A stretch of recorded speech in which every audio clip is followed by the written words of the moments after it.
Hi everyone, welcome to the Spirit Sisters podcast, where we gather around the virtual hearth to share sacred stories about those moments that illumine the joy and the remembrance that we are all one and that we are more than our bodies.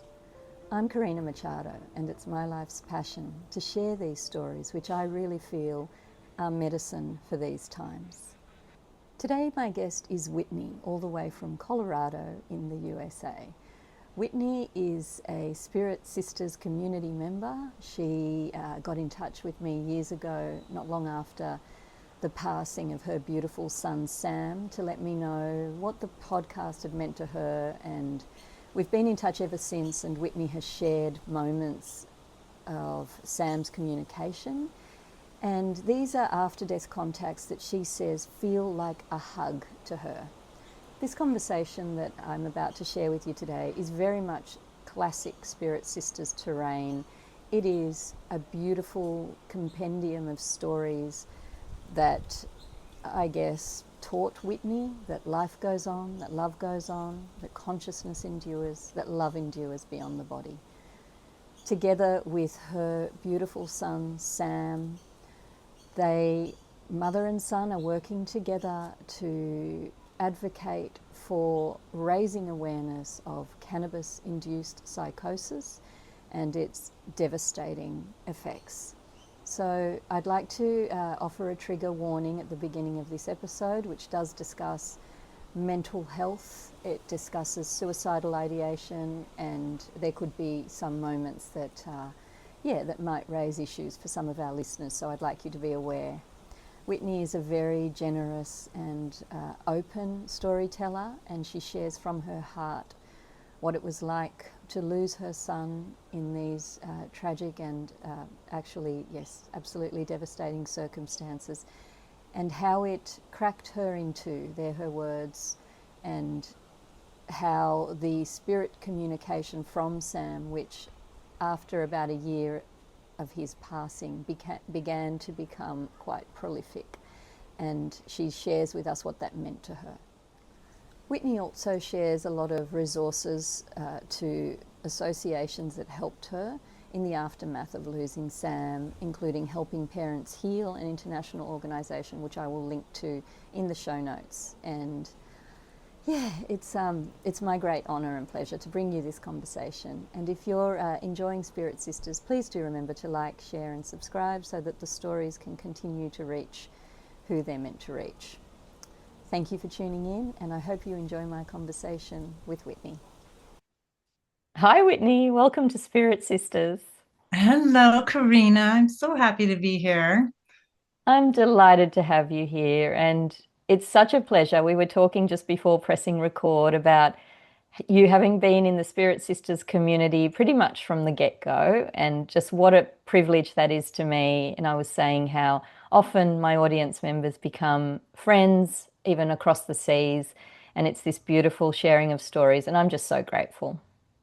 Oh, I'm grateful to you. I can't tell you how much your podcast has meant to me in my grief journey. And I'm sure I speak for the tens and thousands of other listeners that it's been a tonic to my heart. And I am just so honored to be here. So thank you. Oh, that's so beautiful. So it doesn't so often happen that my listeners become my guests. How does that feel for you, Whitney? It feels surreal, to be honest. I mean, I'm very like, uh, I don't know. I feel like I need to give back to the community. I feel like I've been sort of a little bit selfish and taking it from all of your episodes and healing so much. I mean, your podcast, along with a support group, Helping Parents Heal, are probably, and my therapist are the three primary resources that have gotten me to this point in my processing my grief. And so it's just, I mean, even when I hear the jingle to the beginning at the beginning of your podcast, and like your voice, like it all is just so comforting and soothing and puts me in a really good emotional place. So Oh, thank you, dearest Whitney, for sharing that. It's very beautiful for me to hear it.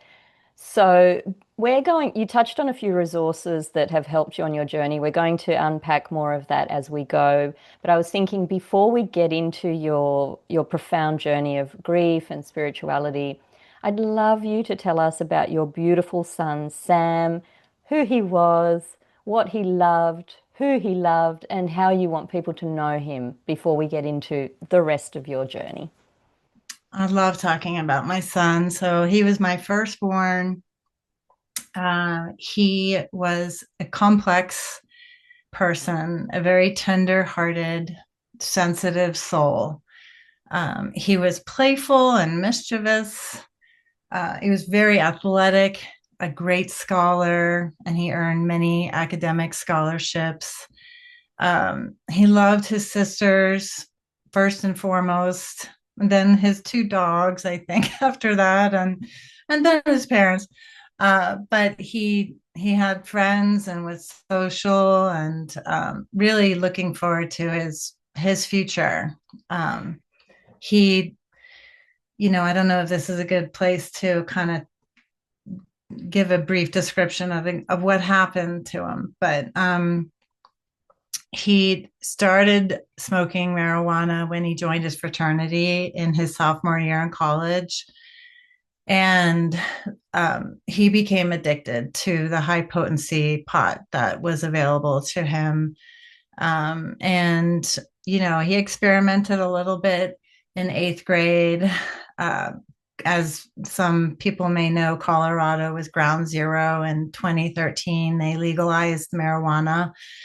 And it wasn't the marijuana of the 80s of our youth, which was 4% THC. It was, starting at around 40% THC all the way up to 95% THC. And so it triggered psychosis in him. And he was killed by police on April 3rd, 2021, in after a 12-minute standoff. He had just smoked a joint on a hike with a friend, and they were going to go target shooting that night. I guess that's why he had his rifle with him.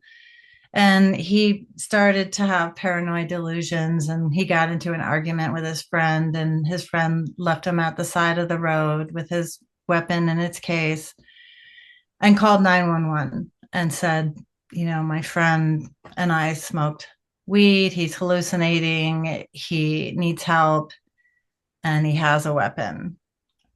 So unfortunately, it did not end well. And that's his story. It's a little bit more complex, but for purposes of our time, that's probably enough. Mm. And then I became a student of in my devastation and in my desire to connect with him. I just needed proof of the afterlife. I needed to know that there was a spirit world, and that gave me hope. Like, that is what I needed. And so I came upon your podcast, and the mothers' testimonies about connecting with their children who have passed were obviously the stories and episodes that helped me the greatest. But also all the near death experiences, and it gave me 100% belief that, beyond the shadow of a doubt, I know he's right there. There's a spirit world. I know I'm going to see him again.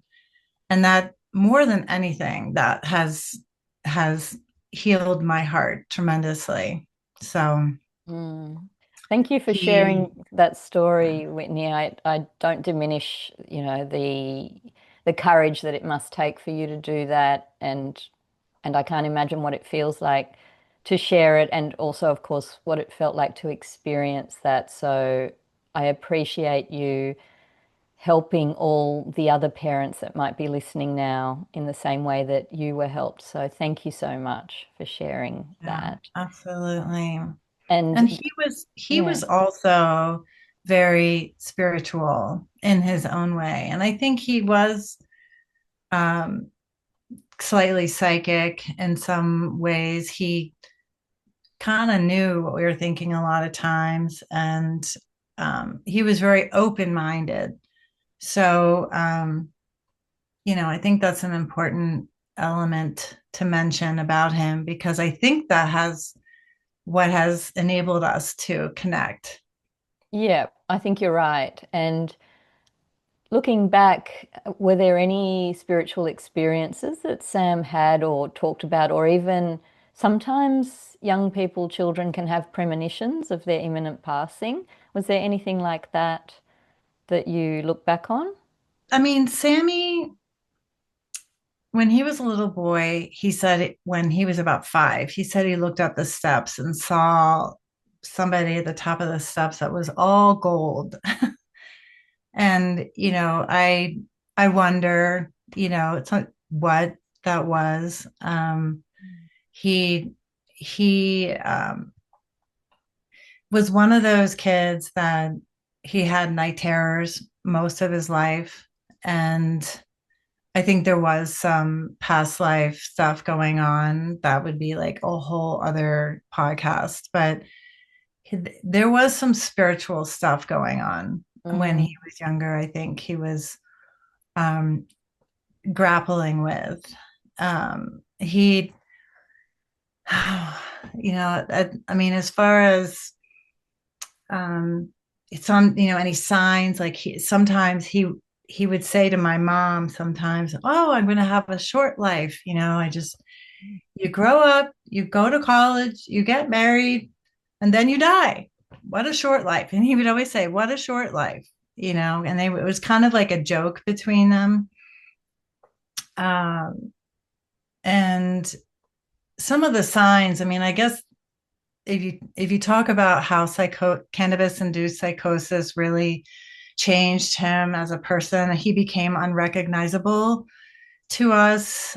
He became a very paranoid, believing in conspiracy theories, and he felt he had to have weapons to protect himself. And I said to a couple of close family members a year before he was killed that he's either going to be incarcerated or he's going to be killed because his behavior was becoming so erratic and a little bit unpredictable, and he could be oppositional. And so, though, if you think of those as signs, I don't know that he was aware of it, but I definitely was. We were all gravely concerned about what we were mm, seeing, and um, just yeah. So if you think of those as signs, I guess you could say yes.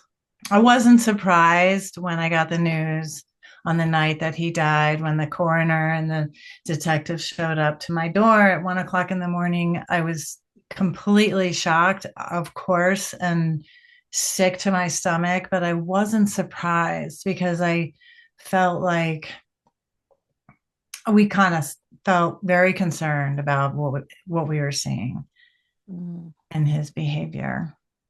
Yeah. So What strikes me as you're sharing all of that, firstly, is like how hard that must have been for you and your family to deal with Sam's transformation. In a sense, the transformation that was caused from the drug use.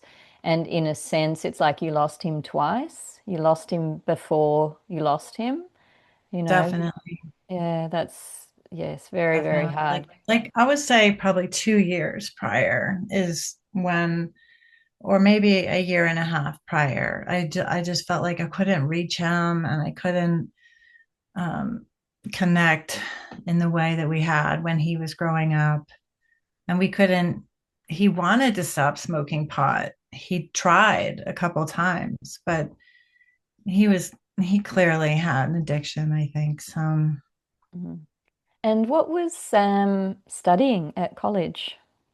he was one semester away from graduating from University of Colorado with a degree in political science. Oh, okay. And he was doing quite well at school at the time that he passed. He was doing actually pretty well. and a few of his professors were kind enough to reach out to me. And um, yeah, so that was nice. That's one of the good things, I guess, about Facebook is, in a tragedy like that, where you want to connect to all the people in a person's life that you may not even be aware of.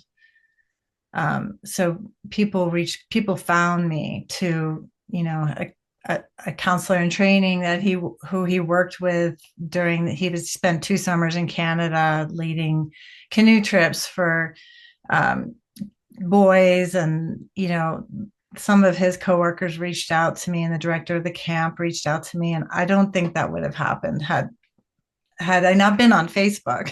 So that was a good thing of social media. That is good. So, we're going to go into the stories in a moment and how they have helped you heal your moments of connection with Sam. But I also would like to touch on your grief journey a little bit more, just in the sense that I know that so many of our community members listening right now are also going through a grief journey. And it's clear as you share your story. Well, actually, it's not clear. It's just me and our background. I know it from our conversations, Whitney, that Sam's death didn't just change your life; it changed your whole family dynamic. And I don't think that that is a unique experience. I think many people would relate to that. But why do you think that the death, especially of a child, can so often fracture family relationships? Well, I that collateral loss that you and I have talked about, like I have become estranged and have a very remote relationship with a few of my very close family members since he died. And it's been almost 5 years. And so I don't know how that will ever change, to be honest. But I think I did mention, I wrote a post in Helping Parents Heal support group, which is an international support group helping parents who've lost children, asking if anyone else has experienced this kind of, estrangement from close family members. And I got hundreds of comments, which I was not expecting. I was feeling very alone at the time. And apparently it's like a psychological phenomena that does happen it's very common. I think the guilt and the shame and maybe I'm a reminder of their pain. When they see me, they feel the anguish of having lost a nephew or a grandson or whatever it may be. And also I think that people don't know like what to say. A lot of times they don't know how to comfort. It's not that they don't want to, but unfortunately it translates into having no compassion or empathy.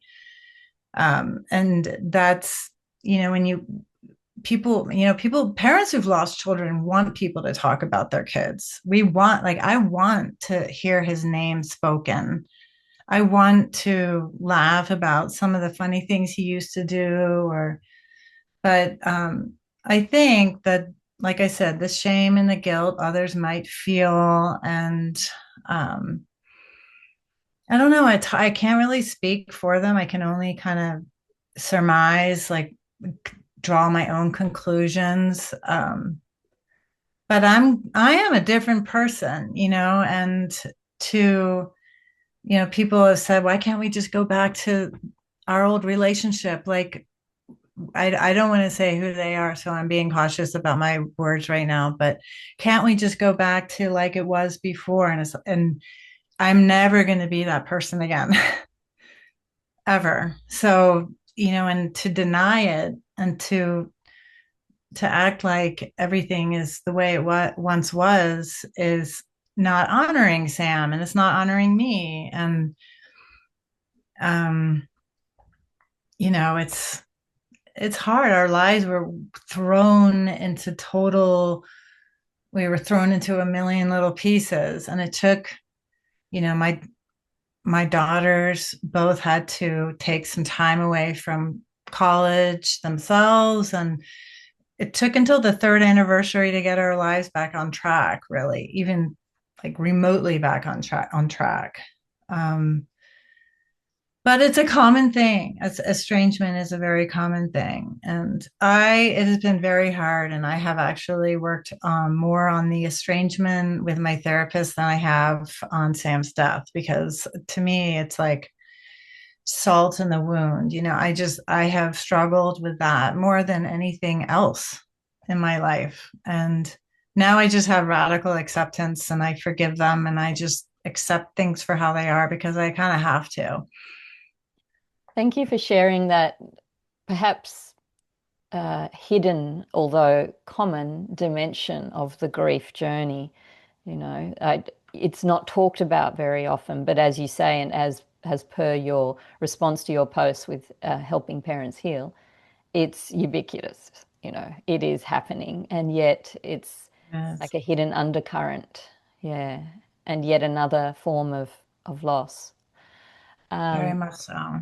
so, okay, so now let's talk a little bit about how the development of your spiritual life and your spiritual understanding and in those moments of connection supported you. So let's start from the beginning. I'm just referring to my notes. So 2 weeks after Sam passed, you received a message through a medium, and that only made sense later, the message. Now, please tell us the story and share, Whitney, around how that moment began to reshape your understanding of love, of time, of consciousness itself.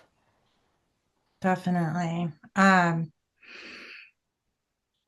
So the message was, Sam said through the medium, I'm really sorry for so and so's behavior. And at the time, it just was like made no sense whatsoever. But then over the course of the year, this person who I was very close to did not come to the funeral and didn't speak to me for one whole year, except very briefly, maybe once or twice, but wouldn't answer my calls. And so after the year mark, I was like, oh, that makes sense. And I believe that in the spirit world, the the whole relationship to space and time, and that time is a human construct. Our calendar and clocks are a human construct, but that it doesn't exist in the spirit world is my belief. And so somehow Sam knew this would come to pass and kind of tipped me off. And it was helpful. It was actually helpful to know that he forgave him and to find my own forgiveness as well eventually. Mm. Um, so that was profound. I mean, there's been many medium readings that have healed tremendously, and that's one thing that helping parents heal is a big proponent of, is for parents to heal through medium readings. And I believe mediums are people who are placed on this earth in order to help people heal who are in deep grief, and that is a very important purpose that they serve. Mm. And it's definitely helped me to heal. And Mm. actually, I found my medium on your podcast. Did you? Yeah. Yes, I did. And I don't know if it's okay to say his name, but Sure thing. Go for it. okay. Dave Gamble. Ah, You yes. may recall interviewing him. But he, oh man, he's the real deal. He's he what there's many things I love about him, but he is really connected with Sam, and his sense of humor comes through. And I go and have a reading with him about every 6 to 12 months. And yeah, Oh. shout out to Dave. Shout out to Dave, lovely fellow. Very nice, actually. I've had a reading with him too, not long after I think just after or before I interviewed him, and I was just going over my notes from that reading the other day and thinking, oh, he was spot on a lot of things. But thank you for sharing that story. It's what a sign of what a validation from Sam, Yeah. because he referenced something that, as you said, in our linear construct of time had not emerged yet and was not even imminent. But I was reflecting on this just the other day because I was reflecting on a dream that I had a few years ago, which has it's now coming to pass. And I was reflecting on it in the sense that if we imagine that time is simultaneous and it's all arising, the past, the present, and the future as one, could it be that events with profound emotional resonance impact the field, for want of a better term, in a more, I guess, dynamic, profound way, and that those people, like mediums, like Dave, or any of us who are attuning ourselves to this, dimension of life that is unseen in the physical, that makes it more likely that we may pick it up, that powerful emotional resonance, because the events that Sam referenced were really emotional. It involved the aftermath of his passing and all of those dynamics. So that's just something I was reflecting on, Whitney, that I guess corresponds a little to what you've just shared. Definitely. And just in terms of cracking you people wide open, like the losing a child just I cracked me in two.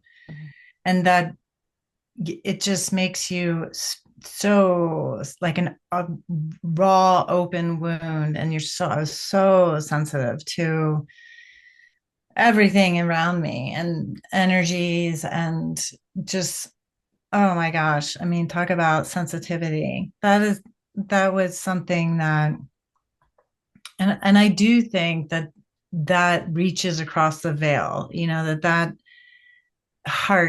connection reaches across the veil. It can also impede connection when it's super intense, when it's like, I didn't have any connection with Sam until 1 year after he died.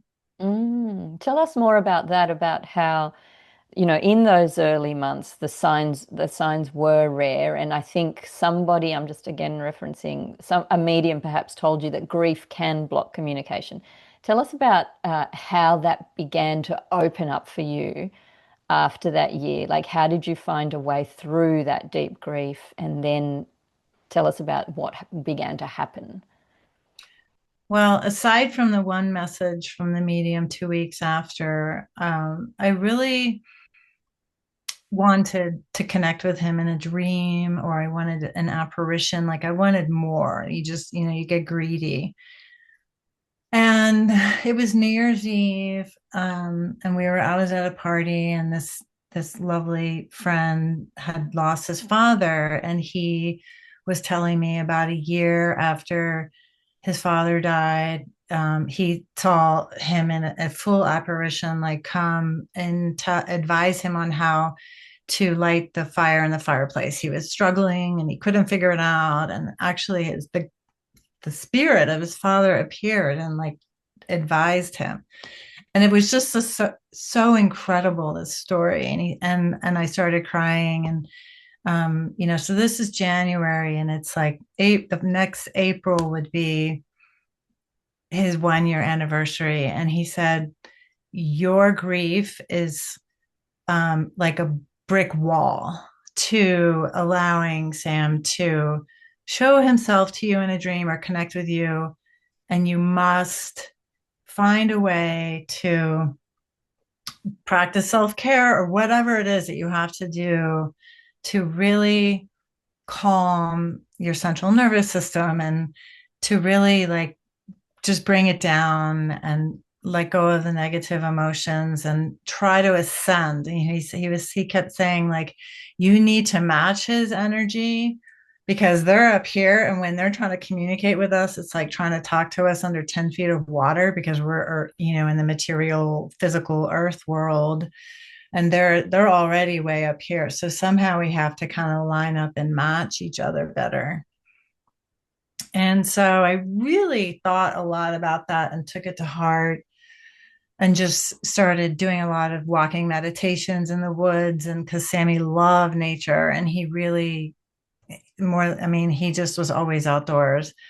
And on the 1 year anniversary, I had the most beautiful gift from Sam. It was the first of several visitation dreams where it took place in my childhood home that he had never been to. But my mom and my daughters and I were in her bedroom up in the upstairs, and he appeared, and he was taller than all of us, and he was wearing white, and he was like physical. Like I grabbed him and hugged him and started crying. He was much taller than he in the dream than he was in real life. And we communicated telepathically, and he said, "Mom, you need to stay calm and happy, or else I can't be in this dream with you." I'll have to go. So I was like, okay, I'll try not to cry. I remember saying, I won't cry. And he's like, I have something to give you. And he walked me down the hallway to my childhood bedroom and presented the most beautiful bouquet of flowers. And it was just like sparkling, with all these different color roses and baby's breath. And it was just shimmering. It was like the most beautiful bouquet. And I was hugging him and thanking him. And, and I said, what are you doing? And, what are you doing over there? Like, tell me, how do you spend your time? And he said, it was something related to singing or music, or it was like related to working with children.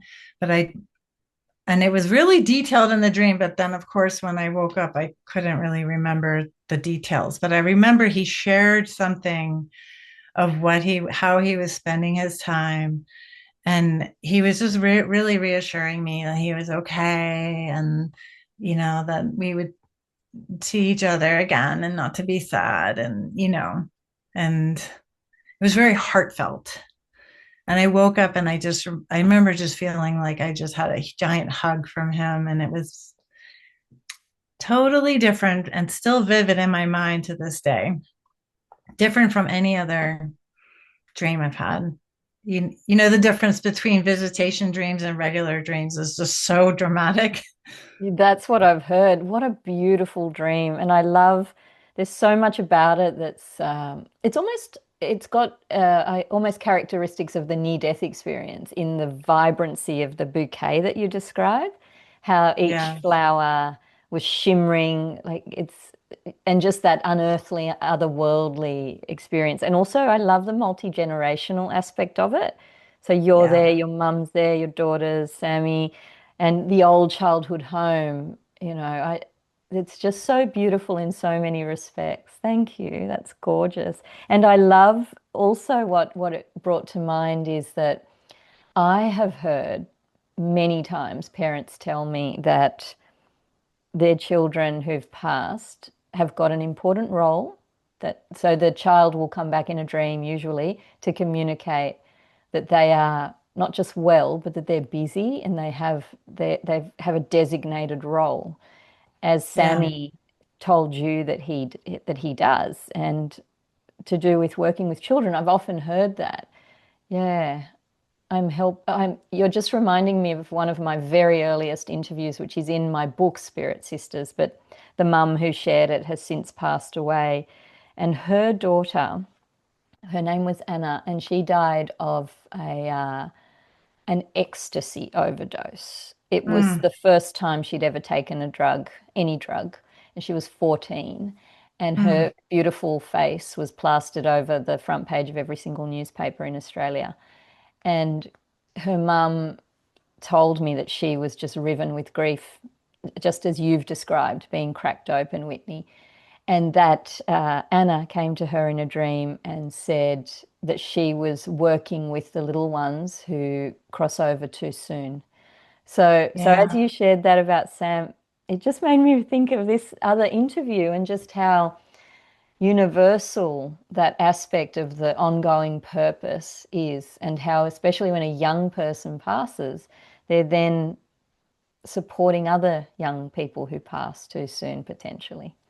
Well, Sammy was 23 when he passed, but I really think the happiest he was when he was a camp counselor in Canada. And just the kids loved him. And, and then I've had another dream where he was with two young, like 10-year-old boys in the dream.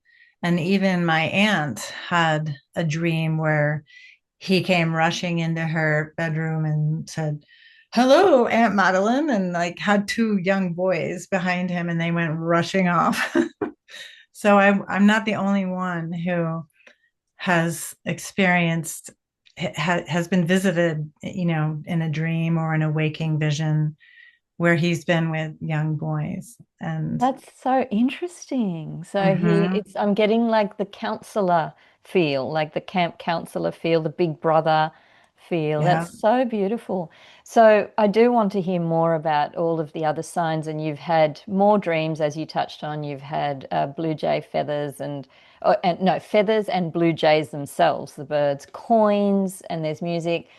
But before we do, tell me and tell us, please, Whitney, how that first profound dream visitation, how that affected you, how it supported your ongoing journey of healing and processing the grief.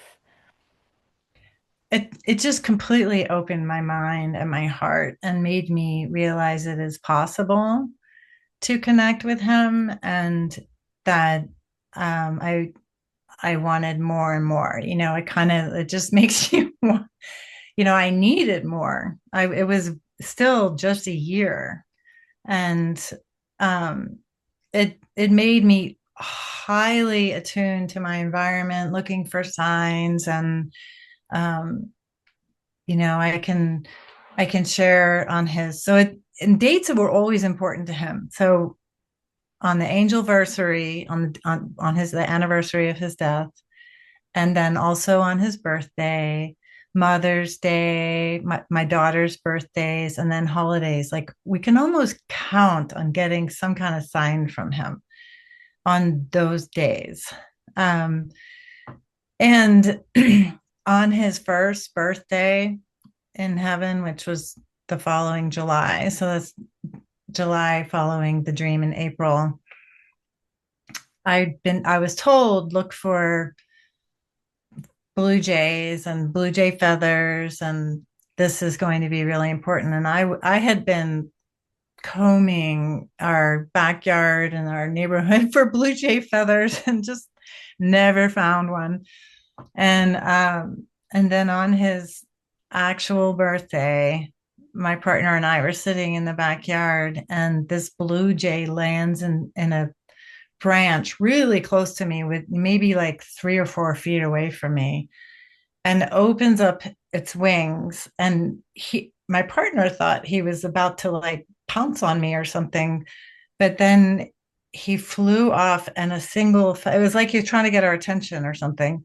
And then he flew off, the bird, and dropped a single feather from its wing. And it was like he wanted me to look at him. And then I was able to go and retrieve the feather.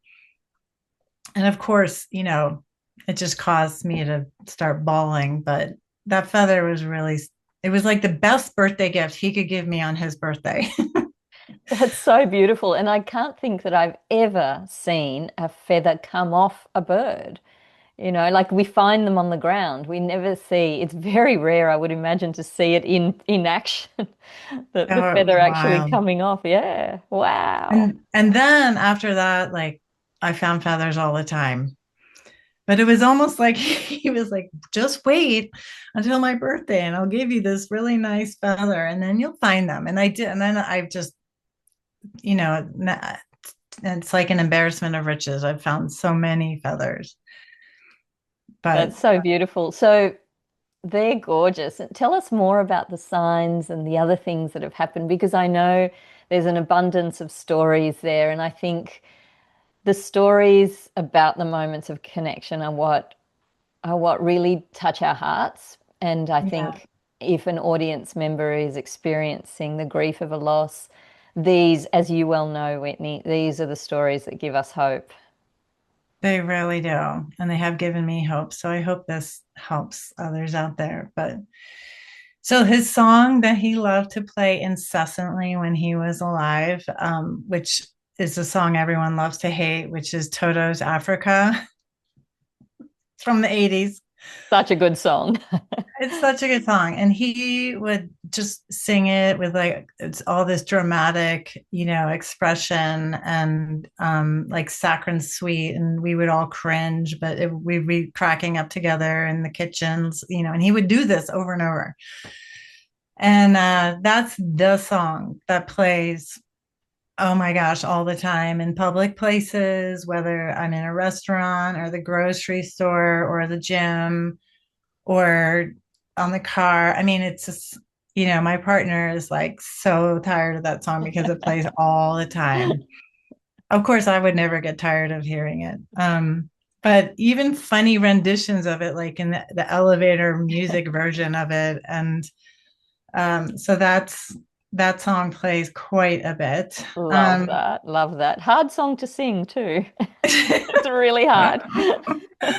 And um, there's a little game that I play sometimes. A friend of mine told me that if you say to Alexa or your Spotify or whatever, play music everywhere and send me a sign or a message that you want me to hear, a lot of times you'll get a song with really profound lyrics that are exactly what you need to hear in that moment on that day. Mm. And I really believe that somehow spirits can manipulate what songs come on somehow. I don't know how, but electronics, like the way that we always hear about how they make music, the lights blink and they do, I think, have an easier time of influencing electrical Mm. currents. Um, Coins, I see quarters everywhere. I have a pile of quarters in my bookcase behind me that I have found in very random places over the years. And the dates are sometimes interesting, like one had his sister's birthday on it, one had his birthday on it. The dates are sometimes significant on the quarters that he sends. And there's another feather story that I want to be sure to include, which happened, I don't know, it was a couple of years ago, and it was February, and we have a cabin in the middle of the woods that gets a lot of snow. And we dug out the snow around our fire ring to make a bonfire and it's always like a day long process. And we just finished digging out our little 3-foot wall of snow in the fire pit. And I looked down at my knee, and perched like in the wall just beside my knee was a perfect feather, which there's not a lot of what like the birds aren't hanging out too much in the wintertime. And there was this perfect feather. And I was like, oh my gosh, like I haven't seen a feather since the fall or whatever. And my partner said, you have so many feathers. Let's let's let this one go in the wind. And then if it comes back to you, then you'll know it's from Sam. And I was a little reluctant to let it go because it was kind of a special moment. But he was right. I had feathers all over the house and in picture frames, and it's very windy where our cabin is. So I let the feather go and watched it just go taken off in the wind down the road, down our driveway. And 2 days later, 2 days later, that feather, in perfect condition as it was the day I found it, was at the entrance of the fire ring back up the hill somehow. and I just couldn't even believe my eyes. And it makes me laugh, like at this point when you receive signs, it just makes me smile and laugh, and it's like a hug. And I picked it up and I'm like, well, this must be from Sam because they found its way back to me. And I Oh, just that's so beautiful. like sometimes they're just undeniable, Mm, the signs. And that was definitely an undeniable sign. how wonderful is that? Yeah, that was really cool. Last year, I had really been wanting a full apparition of him, and I had a medium reading, and it was a couple weeks before Christmas, and the message was that he was going to send me a full apparition, and that he would be messing with our electronics. And so I was like, great. We were going to spend our Christmas at the cabin, but we had a last minute change of plans, and we were not there, but we have indoor and outdoor cameras because we're not always able to be there. Sometimes the indoor camera can detect either a pet or a person. And on Christmas morning, we kept getting notifications on our phone that the indoor camera was detecting a person. And we would look, and there was no one there. But we all kind of knew, as Sammy saying, hello, I'm here. It's Christmas. And then on January 2nd, my daughter arrived to, it's always kind of connected to when I'm with my girls too. He shows up, it seems like, and my daughter had just arrived to stay with us, and it was early in the morning, and it was kind of between that wake sleep state. I'm sleeping in my bed, and I wake up barely, but I see his full silhouette surrounded like by a little white light, outlines, just so I could see it was him. And he walked from my window in my bedroom to the corner of my bureau, which was about 5 feet distance. And he stood there, and it was just like this overwhelming feeling of emotion. And I remember I sat up in bed and reached for him and said his name. And then I was awake, and then it all just vanished. And then I just started bawling, because I was like, he gave me what I've been asking for, and it was so wonderful. It was Oh, really, really wonderful. Yeah, Whitney, that is extraordinary. And he told you, he delivered exactly what he promised. The he messing with did. the electronics and the apparition. It happened. Yeah. I mean, at the time when the medium said, look for this, I was like, oh, I don't want to get my hopes up if it doesn't happen, but it would be so nice if it did. And that book, the book called Signs, who by that popular author, and I'm forgetting her name. Is it Laura Lynn? Laura I Lynn? think so. Yeah, Yeah. yeah. Signs, She's yes. That's a great book. And she says the more specific you can be about asking for signs, the more easily I guess it is for them to deliver. I'm not sure how that can be, but and talking out loud to them, because I know they can hear us, is really, really important. They want to know that they're being remembered, and they want to converse. It's a one-way conversation, obviously, but I just really think it's important to do that. I don't do it enough. I'm probably just reminding myself to do that more often. But um and there's also ways to, and like you said, I've had subsequent dreams of him, but there are ways to request a dream. Tell us about Um, that and how that's worked for you. well, it helps if you have like an article of either clothing or a piece of jewelry or something, that like I have his wallet. And sometimes I'll put that on my bedside table and I'll write his name on a sticky note. So it's the last thing I see before I turn out the light, and put it near a glass of water because supposedly they can more easily transmit if water is nearby Mm, somehow.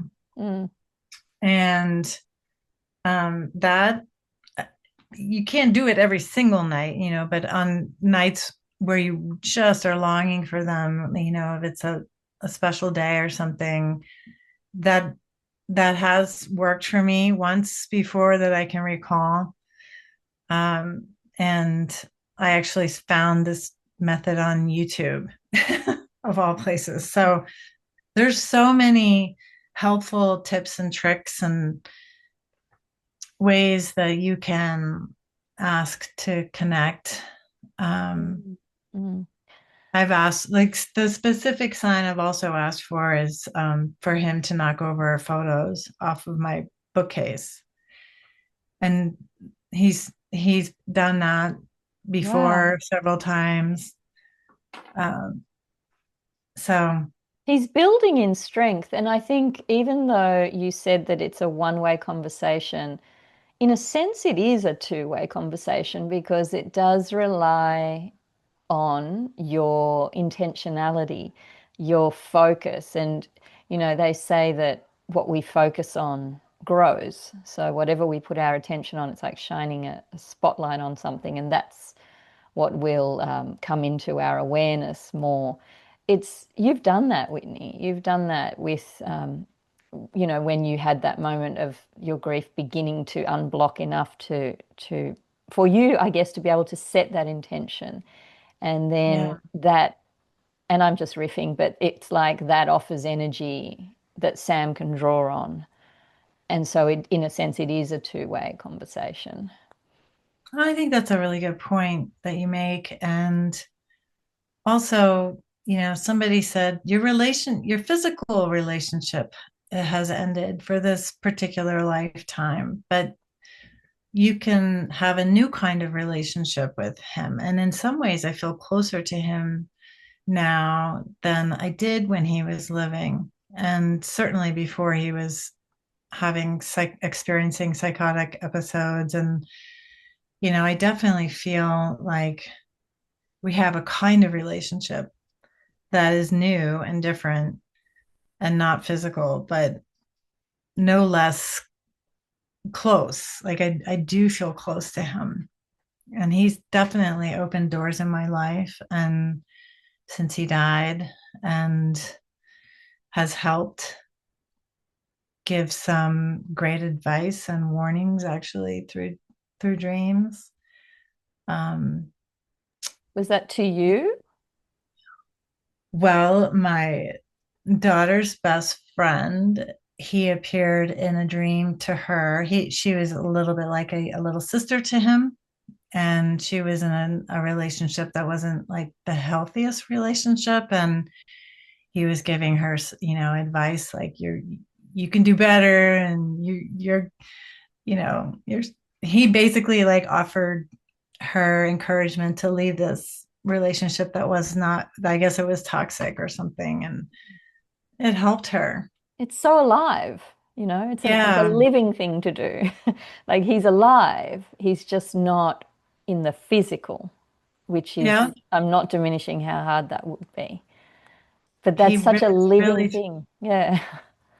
and he also he loved food. He was really into Ethiopian food. He loved cultures and different traveling to different countries. And um, my girlfriend called me one day. She goes, Sammy appeared in my dream last night. He was sitting on a bench and he leaned forward and said, Liz, tell my mom the sandwiches are much better in heaven, which is just a sense of humor. And it was very funny and kind of like just like him. He would have said something like that. Um, I had a recurring dream, a visitation dream on where we would be getting into the family car, piling in to go somewhere in front of our house. And this dream occurred 2 or 3 times where he would come running out of the front door at the last minute down towards the car and say, see, I'm still alive. I never died. I haven't gone anywhere. I'm still here. And jumps in the car with us and off we go. He's very I, present. He's so present. I feel like he is. Yeah. I do. And I I really can't, do. I want to move on to talk about your advocacy work. But before I do, I know there's a wonderful story that you wrote to me about and that I actually shared it in a Facebook post when it happened with your permission. But do share with us the story of what happened with the fellow who came to buy something from you from, I think it was Facebook Marketplace. It was, yeah. So this was on the fourth anniversary of his passing. And on this particular day, my partner needed to sell some tires. And he's like, you're more familiar with Facebook. Can you post them and help manage the process? So I did. I posted the photos and he underpriced the tires. And we had an overwhelming response. We had like 1,500 views on this particular ad. And I'm thinking to myself, oh boy, I think we should, I think we're giving these tires away. But lots of people asking questions. And one of the first person to write me was somebody named Sam. And I just thought, oh, that's appropriate, on his fourth anniversary. And I had this feeling like, I bet you he's going to be the one that we're going to agree on a price. Like I just had this feeling. And so we went, for 24 hours and messaging and negotiating and whatever. And lo and behold, it was Sam in the end who bought the tires, and he came to our driveway to with his friend and his truck to pick them up. And John and I were out in the driveway, and he turned to shake our hand to say thank you, and he looked just like Sam. And I mean, to almost to the point where I was like having trouble letting go of his hand. And I just thought, wow, and I didn't say anything. But in my mind, I'm like, wow, it was just looked like Sam to me. And we went into the house, and John goes, didn't he look just like Sam? And I was like, yeah, he did look exactly like him. And it was just like him saying hello. And I have heard that they have like that spirits can appear in like doppelgangers or people who look like them sometimes. Or Yeah. I've heard this before on your podcast, I think, of stories where I don't know, you probably can recall. I, um I I can recall hearing stories like this, and yes, I think there might have been one or two on the podcast, and I just marvel at I don't know, like the originality, the ingenuity, endless creativity in these encounters and what can be harnessed to give a message of hope and enduring love. Anything can be, really, even people. And yeah, I just don't know how it happens. And maybe that's part of the fun in a way, that we don't know how it happens and when it will next happen. It just adds this beautiful, exhilarating dimension to life. absolutely. And my friend feels that Sammy may have saved her son's life, and it came first in a dream. He like appeared again to me with two young 10-year-old boys with their hats on backwards. One had a blue shirt, one had a green. Like it's so vivid, those visitation dreams. And Sammy sat down on the sofa with me and said, I need a backpack for so and so, which was his friend from life who was struggling with addiction. And because so and so is going to be visiting me this weekend. Mm. And I thought, oh, that's not good. And I remember I woke up and I didn't want to scare my friend. And so I let a couple days go by to just to see if she would connect with me. And then we did connect on the phone, and she told me that her son had actually been like under the influence and got into a terrible car crash and should have died in the car crash. But he walked away with like unscathed. And I told that at that point, I said, I had a dream that Sam said he was going to be coming to visit him for the weekend. And I didn't like the sound of that at all. And now he's doing great in life. And yeah, he's alive and thriving and clean and doing Wow. great. Such a powerful dream. Not only is it prescient, but it also, I guess, gives us an indication of Sam's level of care. It's like pack a backpack for him because he's coming over and I'm going to look after him. So he needs some things. He's Yeah. taking care of him. It's amazing. And I wonder if his friend ever reflected on that car crash and whether he had any experience to report or share. Oh, I have never really delved into that with him. I That would be an interesting conversation to have actually now that he's on the other side and doing well and it's been a couple years and um I'll have to follow up with you on that, see what I can learn. I wonder if there's something there. I Um, know, I do too now. but extraordinary stories, and I wonder, Whitney, what all of that tells you about love, about purpose, our purpose in this incarnation that we come, but it's like purpose beyond the incarnation that continues. Well, I mean, losing Sam to cannabis-induced psychosis and has informed my life. I actually just left my old company last summer, and I'm going to be education and outreach coordinator for a nonprofit organization called One Chance to Grow Up. That they're not anti-marijuana because it's to try to reverse the law would be a waste of time at this point in Colorado, but they're pro education and pro regulation to get warning labels on packages and to spread awareness.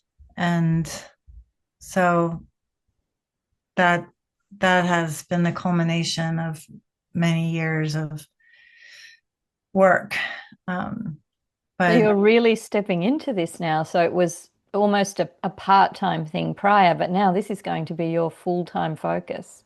it is my full-time job. Yeah. Mm. And I start on Friday of all days. I start on Friday. And Wow.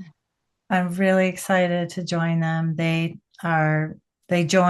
formed in 2013 when weed was legalized in Colorado, and they act as an information conduit between parents, schools, and legislators, and they have the latest research and all of that. But they supported me in doing my documentary project with Texas Mm. Pictures, which is to spread awareness about cannabis-induced psychosis. You can see the documentary on YouTube. It's already had over 100,000 views, which makes me feel really good. I had a look at it Um, and I'll link to it in the show notes so that everybody Great. can easily access it. It looks fantastic. And then before that, I did the Sammy Project, which is it was a photo exhibition that exhibited in a gallery in downtown Denver on the 1 year anniversary. And it features many young people who are sharing their stories about their struggles with mental health. And Sammy, I speak for Sammy. I'm Sammy's voice and his as a participant in the project. But It now is a permanent exhibition in, or exhibit rather, in the community center at the local NAMI chapter here in Colorado Springs. The National Alliance on Mental Illness. They have free therapy, weekly therapy meetings for parents who are living with people who are struggling with mental illness. They also were a great support to me right after Sammy died. So I'm really happy to give this back to them. But it has a website and you can see all the people's portraits and um, their stories, and it's the goal is to destigmatize conversations around mental health. Fantastic. I'll link to the SAMI project as well so people can have a look at that and delve deeper into his story and your story and this story that is affecting so many families at the moment. I wonder, Yeah. Whitney, how it supports your healing to step into this mission of advocacy, of sharing Sam's story. Uh, it's Some people think, why do you constantly rip the band-aid off, and why do you to speak about your son's tragedy is it must be so painful. But again, I want to keep his memory alive, and I want to help other families avoid what we've had to endure. It was a senseless, needless death, and but had there been a warning label that high potency THC can cause psychosis, which they have proven time and time again, he might have thought twice.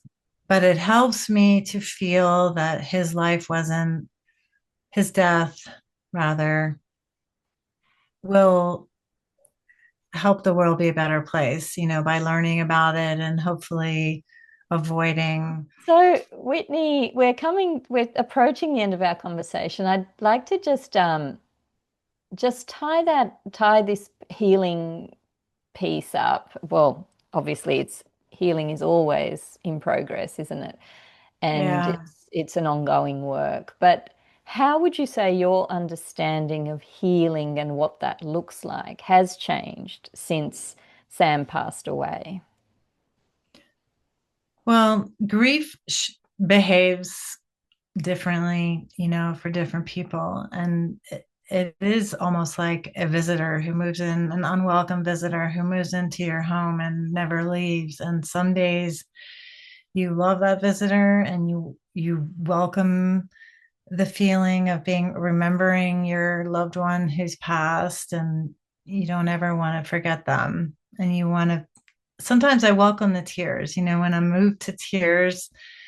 I like that feeling because it makes me feel close to him. But there's many times, where that visitor is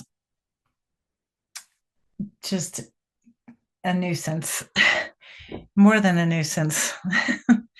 It's dangerous. Like when I had brain fog for one whole year after he passed, but you can't short circuit the grief. You cannot sidestep. You have to walk straight through it and lean into the hard edges, to use a cliche, and you have to feel all the feelings and don't brush it under the rug, and don't feel that you can't speak about your child or your loved one. And it's if you don't feel the feelings and go through the emotions and let the waves pass through you, then it could lead to sickness, or it could lead to distraction and like a car accident or a fall or something. I mean, you really have to allow yourself to, it's like a full-time job almost. I mean, to heal after losing a child I equate it to being like a full-time job. Like you have to cry when you feel like crying, and don't apologize for it. Just never apologize for your emotions, and to also give grace to family members and coworkers and neighbors and friends who don't know what to say, and that everybody grieves differently. That took me a long time to understand, but once I really understood that there's no manual and there's no right or wrong way. Everybody does it differently.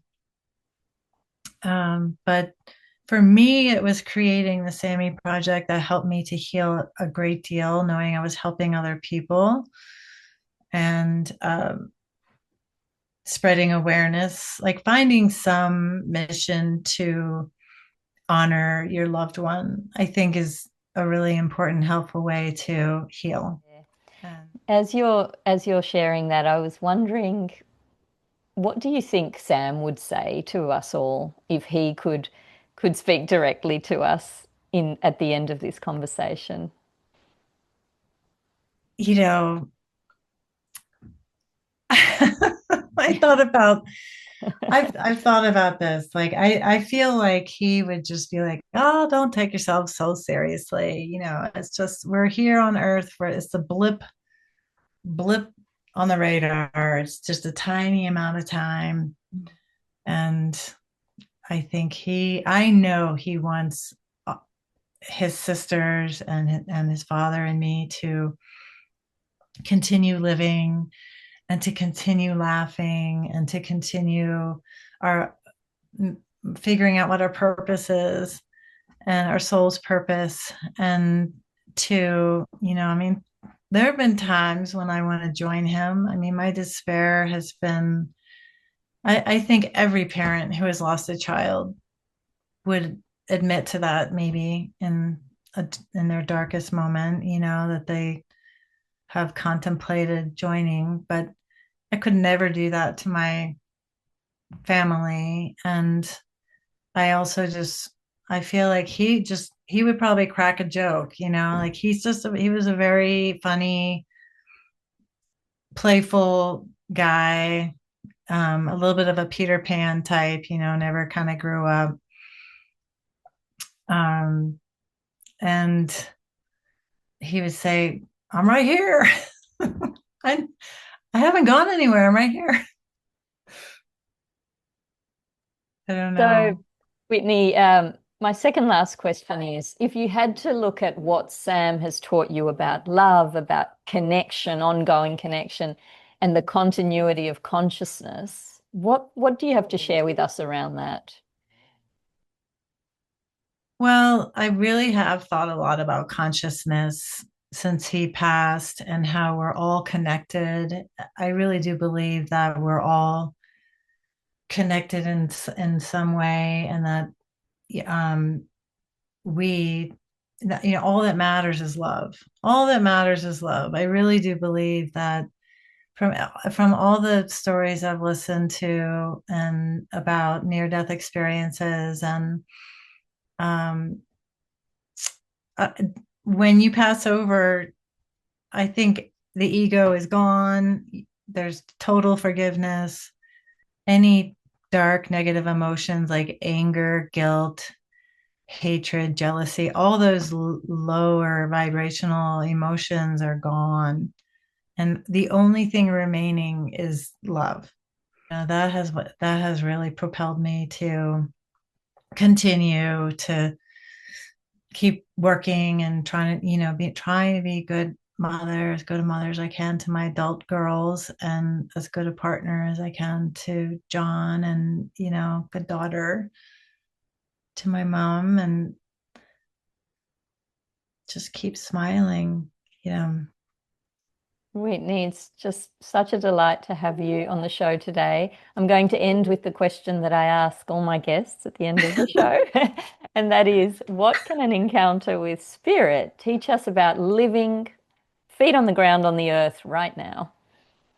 I really believe that our job here in Earth School is to learn as much as we can every single day, and to remember that our souls are here to learn the lessons that we signed up for learning before we incarnated into this life, and to have fun every day, to do something fun.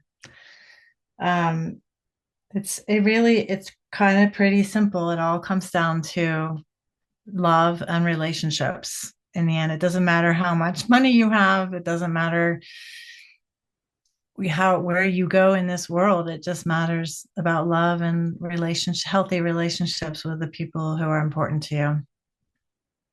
Thank you so very much, Whitney. I'm so glad we had our conversation today on the show face to face after 5 years of exchanging Facebook Messenger messages. You're a delight, and I know that my audience, our audience, will be over the moon with this conversation and it will really support them. So thank you. Oh, thank you so much. I hope so. I appreciate the opportunity, Karina. Thank you for listening to Spirit Sisters. If you enjoyed this conversation, please subscribe so that you won't miss an episode. And don't forget to rate and review the show. Have an experience you'd like to share with me? Get in touch at my website, karinamachado.com, or find me on Facebook at Karina Machado Author. After all, there's nothing more powerful than a story.